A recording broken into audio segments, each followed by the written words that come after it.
Hi friends, welcome to my channel. நம்ம இந்த வீடியோல எதை பத்தி பார்க்க போறோம்னா டெய்லி நம்ம லைஃப்ல அதிகமா யூஸ் பண்ற சென்டென்ஸ் வந்து மேக் பண்ணி பேசுறது எப்படின்னு தான் நம்ம இந்த வீடியோல பார்க்க போறோம். ஓகே ஃப்ரெண்ட்ஸ், வீடியோக்குள்ள போறதுக்கு முன்னாடி நம்ம சேனலை ஃபர்ஸ்ட் டைம் பாக்குறீங்கன்னா சப்ஸ்கிரைப் பண்ணுங்க. இந்த வீடியோ உங்களுக்கு பிடிச்சிருந்தா லைக் பண்ணுங்க. ஓகே, வீடியோக்குள்ள போகலாம். ஓகே, ஃபர்ஸ்ட் ஒன் பாருங்க. எனக்கு தெரிஞ்ச வரைக்கும் அவன் நல்ல பையன். நம்ம சொல்லுவோம்ல, எனக்கு தெரிஞ்ச வரைக்கும் அவன் நல்ல பையன் தான் அப்படின்னு. அது எப்படி சொல்றது பாருங்க. எனக்கு தெரிந்த வரைக்கும் இதை எப்படி சொல்லலாம்னா as far as I know. Okay, எனக்கு தெரிந்த வரைக்கும் as far as I know. Okay, as far as I know அப்படின்னா எனக்கு தெரிந்த வரைக்கும்.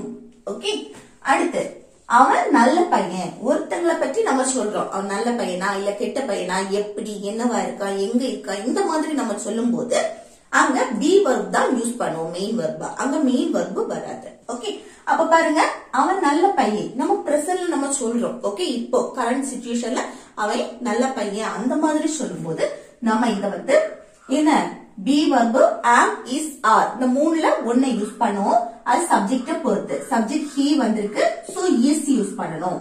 ஹி இஸ் நல்ல பையன் அப்படின்னா a good boy.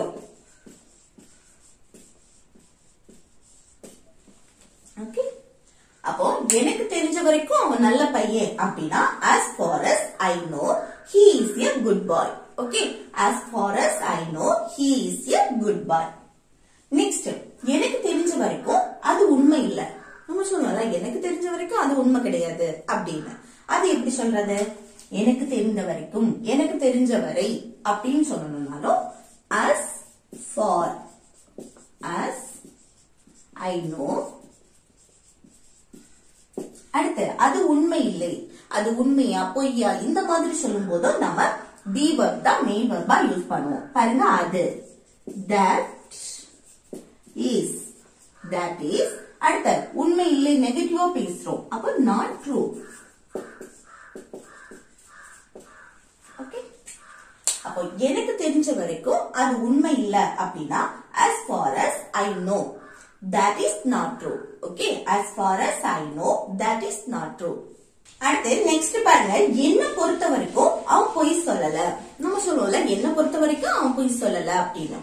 இது வந்து இப்போ கரண்ட் சிச்சுவேஷன்ல, இப்போ பிரசன்ட்ல வந்து நம்ம சொல்றோம். ஓகே, கரண்ட் சிச்சுவேஷன்ல நடக்கிறது. அப்போ என்ன பொறுத்த வரைக்கும் அவன் பொய் சொல்லல அப்படின்னு சொல்லும் போது அத வந்து பிரசன்ட் கண்டினியூஸ் டென்ஸ்ல நம்ம நெகட்டிவா பேசலாம். சரியா? இப்ப பாருங்க, என்ன பொறுத்த வரைக்கும் இது எப்படி சொல்லலாம்?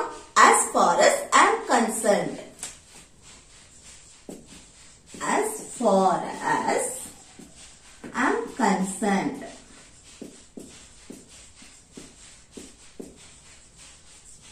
Okay, as far as I am concerned அப்படின்னா என்ன பொறுத்தவரை, என்ன பொறுத்த வரைக்கும் அப்படின்னு சொல்றது. ஓகே, அடுத்து என்ன, அவன் பொய் சொல்லல.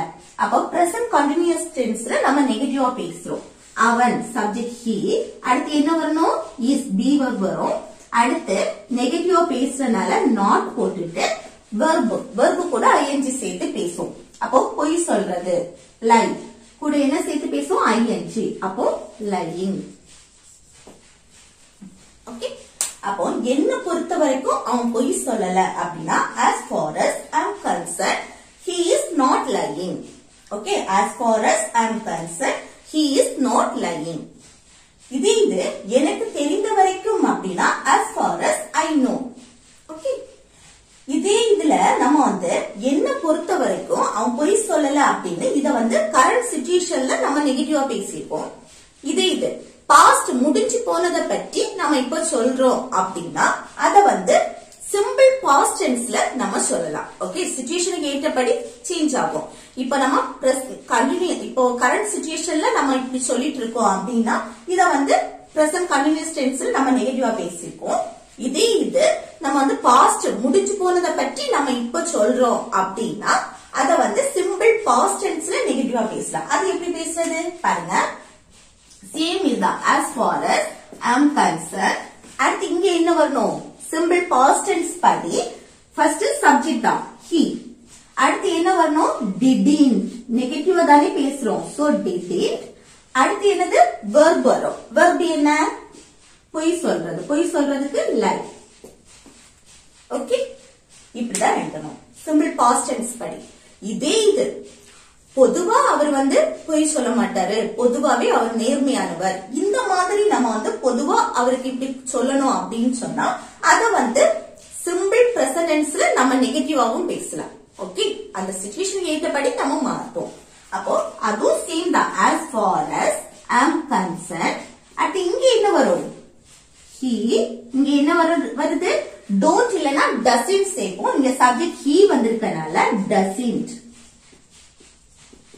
he doesn't like. ஓகே, இப்படி சிச்சுவேஷனுக்கு ஏற்றபடி சேஞ்ச் ஆகிட்டே இருக்கும்.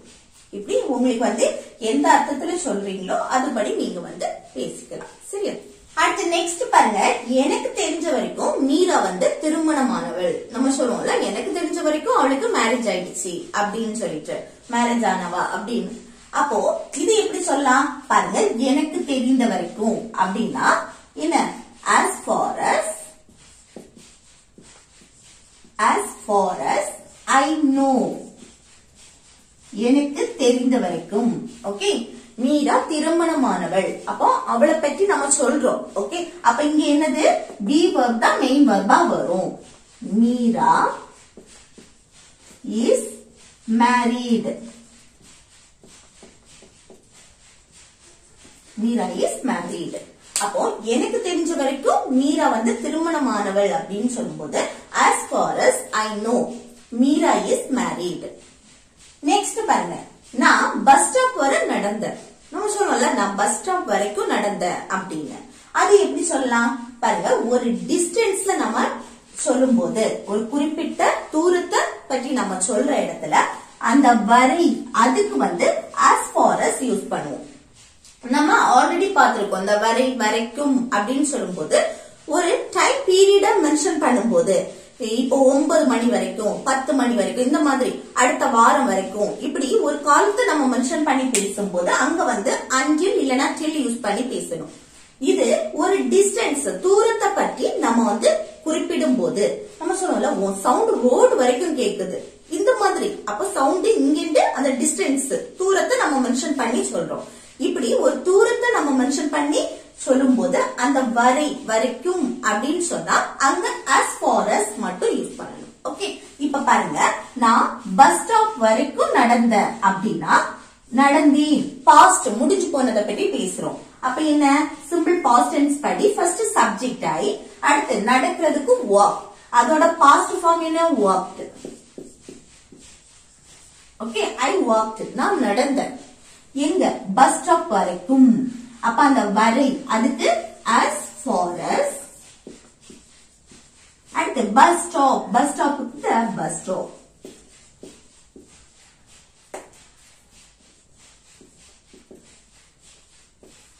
ஓகே, அப்போ நான் பஸ் ஸ்டாப் வரைக்கும் நடந்தேன் அப்படின்னு சொல்லணும்னா I walked as far as the bus stop. I walked as far as the bus stop.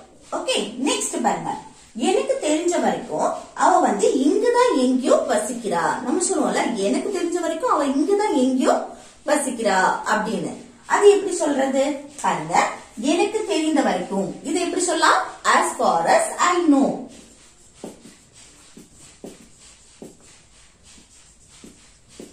as far as I know.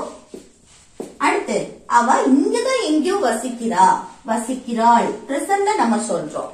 அப்ப இத சிம்பிள் பிரசன்ட் டென்ஸ் படி எப்படி சொல்லணும்? ஃபர்ஸ்ட் சப்ஜெக்ட் அவள், அவள்னா she. அடுத்து என்ன? verb வரும். அந்த verb present formல இருக்கும்.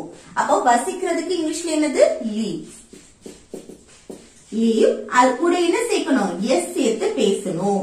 ஏன்னா சிம்பிள் பிரசன்ட் டென்ஸ் படி subject he, she, it singular noun வந்துச்சுன்னா வரக்கூடிய verb கூட yes O es O is சேர்க்கணும். இதுல yes சேர்க்கணும். சரியா? lives. she lives. அடுத்து இங்கதான் எங்கேயோ அப்படின்னா somewhere around here.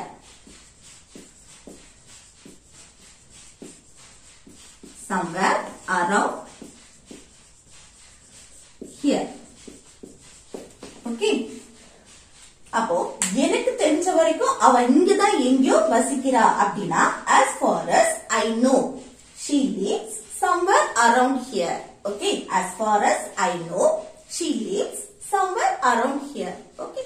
அடுத்த நெக்ஸ்ட் பாருங்க, எனக்கு தெரிஞ்ச வரைக்கும் அவன் அப்பப்ப ஸ்மோக் பண்ணுவான். நம்ம சொல்லுவோம்ல, எனக்கு தெரிஞ்ச வரைக்கும் அவன் வந்து எப்போ ஸ்மோக் பண்ண மாட்டான், அப்பப்பதான் ஸ்மோக் பண்ணுவான். அந்த மாதிரி சொல்லுவோம்ல, அதுதான்.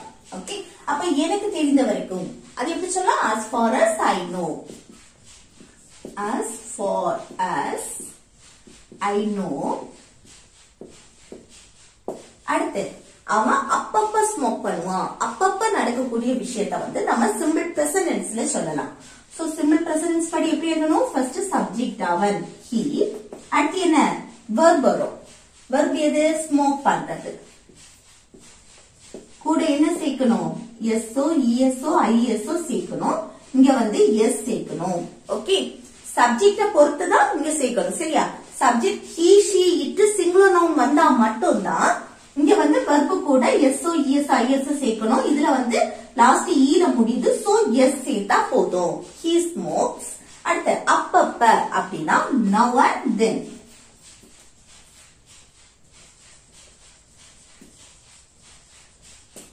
ஓகே, அப்போ எனக்கு தெரிஞ்ச வரைக்கும் அவன் அப்பப்ப ஸ்மோக் பண்ணுவான் அப்படின்னா as far as I know he smokes now and then.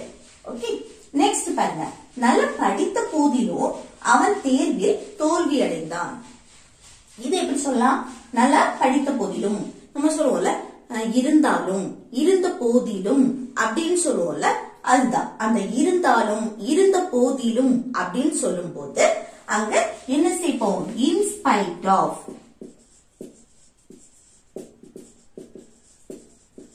Okay, in spite of.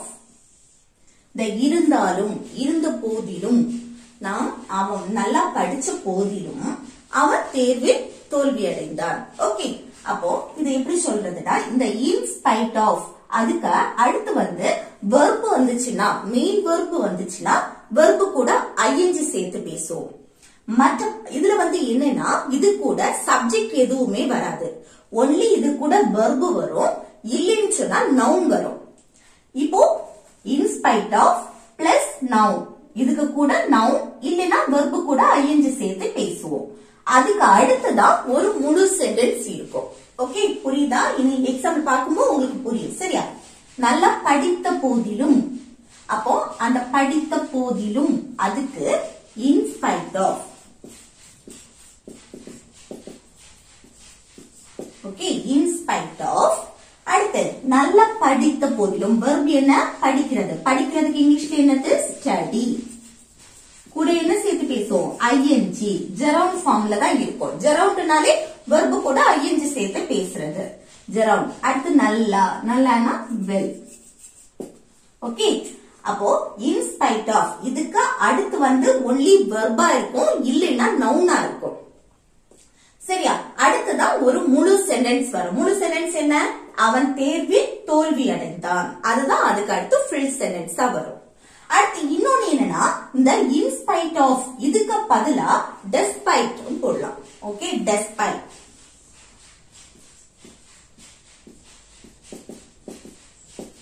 despite இல்லனா in spite of. ஓகே, ரெண்டுல எது வேணாலும் யூஸ் பண்ணிக்கலாம். ஆனா despite போட்டீங்கன்னா கூட ஆஃப் போடக்கூடாது. சரியா?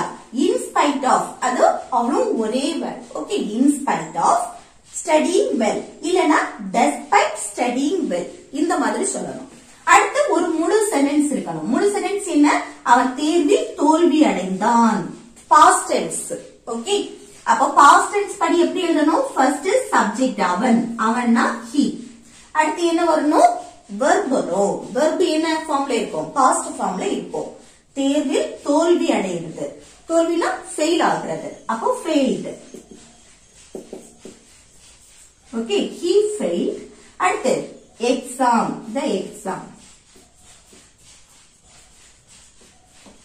ஓகே, அப்போ நல்ல படித்த போதிலும் அவன் தேர்வில் தோல்வி அடைந்தான் அப்படின்னா in spite of studying well he failed the exam. Okay, next பாருங்க, பணம் இருந்த போதிலும் அவர் எங்களுக்கு உதவவில்லை. பணம் இருந்த போதிலும், ஓகே, அவங்க கிட்ட பணம் இருந்துச்சு, ஆனாலும் அவங்க எங்களுக்கு ஹெல்ப் பண்ணல அப்படி சொல்றோம். ஓகே, பணம் இருந்த போதிலும், அந்த இருந்த போதிலும் அப்படி இருந்தாலும் இருந்த போதிலும் அப்படின்னு சொல்லும்போது in spite of. Okay, in spite of. அடுத்து என்ன வரணும்? verb இல்லனா noun வரும். இங்க பாருங்க, இங்க என்ன இருக்கு? பணம். பணத்தை மென்ஷன் பண்றது என்னது? அது வந்து noun. ஓகே, verb கிடையாது. அப்போ the money.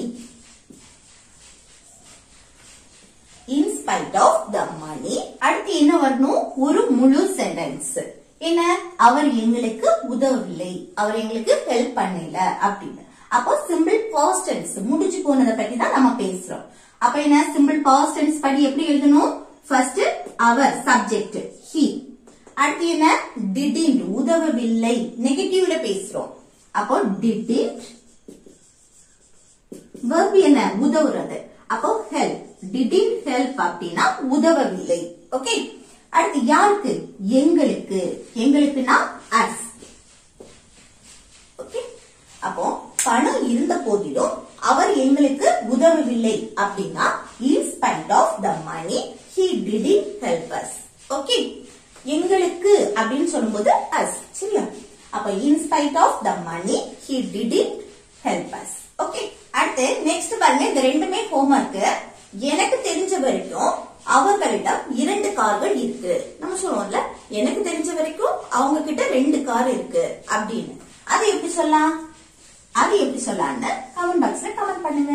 அடுத்து பாருங்க, பனியாக இருந்த போதிலும், பனியா இருந்தாலும் நாங்க வந்து வெளியே போனோம் அப்படி சொல்றது. ஓகே, அது எப்படி சொல்லலாம்னு கமெண்ட் பாக்ஸ்ல கமெண்ட் பண்ணுங்க. ஓகே ஃப்ரெண்ட்ஸ், இந்த வீடியோ உங்களுக்கு யூஸ்ஃபுல்லா இருக்கும்னு நினைக்கிறேன். யூஸ்ஃபுல்லா இருந்துச்சுன்னா இந்த வீடியோக்கு லைக் பண்ணுங்க, உங்க ஃப்ரெண்ட்ஸ்க்கு ஷேர் பண்ணுங்க. Okay, thank you.